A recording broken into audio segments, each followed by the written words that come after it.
Hey everybody, what's going on? Hellmite here, bringing you another video from Grab the Lantern today. Today I wanted to talk about the Marksman changes actually, and give my thoughts on kind of where Marksmen have fallen following the itemization update and kind of the tweaks that Riot have given them. There seems to be this prevailing notion that Riot haven't actually changed or fixed anything, and that all they really did is just change which champions are good. And I can't say I agree with that, and I can't say that that feels like it's the case. Riot honestly gains nothing by just constantly revolving which champions are good at any given moment, but rather the current marksmen that are good essentially because they have priority in the early game. So let me explain what I mean. So League of Legends as a game is very much so weighted towards early game, and that's why you have a lot of these meme things where, you know, Vayne's 5 AD I think is a good one that everyone remembers, where Riot just nerfed 5 base AD off of Vayne to try and fix her. And a lot of people, you know, memed that and thought that was really silly, and oh my god, Riot, you're so stupid, how could you think that would ever fix this champion? But the thing about it is, League of Legends is very much so weighted towards the early game, because if you think about it, every champion is guaranteed to be present in the early game, right? You're guaranteed an early game during a game of League of Legends, and that sounds like a really obvious thing to say, but what it means is that you're not guaranteed a mid game, you're not guaranteed a late game. So if I play a late game character, like let's say Karthus for example, I'm not guaranteed to reach the late game where I can be at my strongest, because the game might end beforehand, it might end in the mid game, it might be over by the early game, especially if we go for an early surrender, or if we just get really unlucky with a herald, that sort of thing. So it ends up being really actually difficult for these champions to work, because you're not guaranteed to be at the point in the game where you are the strongest. Meanwhile, if you're an early game champion, well, you're always going to have an early game. You walk to lane and you're at the point in the game where you're the strongest. So if you're playing a champion like Renekton, you're guaranteed to have the part of the game where you're relevant be where you're at. Now, to be fair, those champions will fall off as the game goes on. So if I'm Renekton, I'm going to have a lot of fun for the first 10-15 minutes, and then I'm steadily going to have less fun for the rest of the game, because I'm going to steadily grow weaker. But what it means is that I have the majority of my time in a game possibly beating up on people, or generally being at my best. Conversely, late game characters don't have that strength. So what it means is that crit-based AD carries were kicked back to come online significantly further into the game. If you're a traditional crit-based AD carry like Tristana or Caitlyn, or basically anybody that's going to want to build crit, well, you're not guaranteed to reach your maximum strength, because it takes so much longer for you to actually get there. Beforehand, all you needed was Infinity Edge Zeal, which most AD carries could get by, let's say, 15 minutes, to be a little optimistic. So that means that by the time early game is kind of ending and mid game is sort of starting to begin, you've now hit your power spike, and you will only get stronger from here. You've stopped from being, I'm completely worthless, I'm scaling, to, alright, we can fight now, I'm actually going to be very relevant in fights, and you're only going to get better.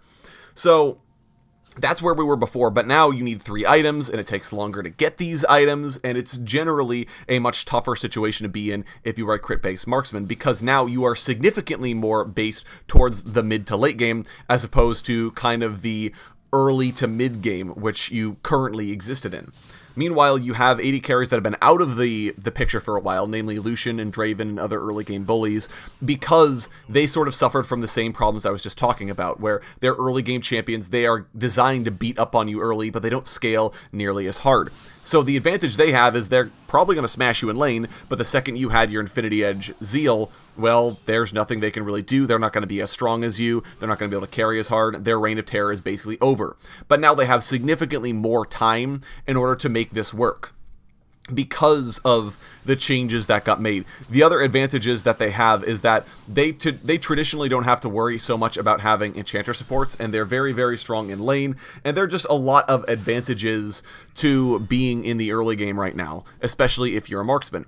So it wasn't so much that Riot decided, you know, let it be that early game marksman will be strong again, that Lucian and Draven will be the strongest AD carries again, and it's more of a case of we're deliberately shifting crit-based marksmen to be more late game, because that's the complaint everyone's having, is that these characters hit 1.5 items and become the most valuable character on their team when they're supposed to be a late game class. so we're going to shift their power backwards. And by doing that, you open up a sort of power void where other champions that have earlier power spikes sort of slide in to fill the gap. That's where we ended up with Lucian and Draven and these other kind of early game marksmen that we've been talking about. So essentially what this means is that if you are playing one of these champions, yeah, you're in a pretty good spot right now, because everything, I mean, a lot of League of Legends is decided in the early game. Which towers fall down first? Who's getting first blood, first tower blood? Who's able to get first dragon? Who's able to get the Rift Herald potentially? Who's able to start rotating faster because, well, we killed our tower, so now we can send our duo lane top, and we can send our top lane to the bottom side of the map. All of this is sort of based around early game, and a lot of the game can be decided in the early game. Basically saying, yeah, so we had a really risky pick in, let's say we played Mordekaiser top lane, but the Mordekaiser got 2 kills, and now the risk is sort of averted, and he can be strong in this game.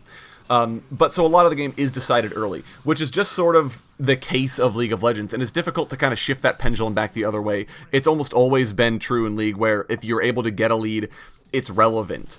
And especially changes that affect the early game tend to be more keenly felt by everybody because everyone plays early game. Not everyone, though, not every game, I should say, will get to mid game or will get to late game, which is why it feels like, wow, these champions are really, really busted right now, and they just kind of snowball the game. They do, but they need to have, they have that window of opportunity to be exploited. It's just later in the game. So if you are playing crit-based AD carries, I think they're, if anything, stronger than they were before. Infinity Edge giving bonus true damage on crits, I think, is a really, really strong asset to have, plus the double crit chance, so you don't have to itemize as heavily towards crit if you don't want to. I think it's easier for late game marksmen to get 1 item early game and be alright. They don't have to wait for 1.5 anymore. You can get the early Blade of the Rune King or Bloodthirster if you're trying to sustain up through a lane. You can at least get 1 item to kind of sort of get online and then be able to develop further from there. There are definitely advantages to crit-based marksmen. In fact, I would say they carry significantly harder in the late game than they did before. However, they do have to scale to that moment. So I feel like if you are playing crit-based marksman, you're going to be way stronger than that Lucian or that Draven when you scale up, because they're not going to be building this really strong late game crit itemization. But it's going to take you a lot longer to get there, and they're going to be quite strong in the early game. So it becomes more important to be playing safe against these kinds of champions. And this sort of gets back to, I know I've done a podcast before about playing against lane bullies, but to playing against lane bullies, playing against champions that are going to be strong early, respect that fact. You know the Lucian is going to be strong early. You know the Draven's going to be strong early. Don't let that surprise you. Don't pretend like you didn't know that this is where they're strong.